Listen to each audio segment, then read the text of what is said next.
చాలా మంది నోటి నుండి విన్నమాట. నాకే కష్టాలున్నాయి, దేవుడు నన్నే బాధ పెడుతున్నాడు.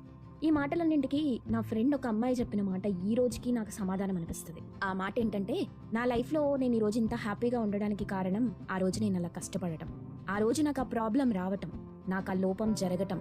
ఆ రోజు గనక నా జీవితంలో నేను అంత బాధపడుకుంటే ఈ రోజు నేను ఈ పొజిషన్లో ఉండేదాన్ని కాదు.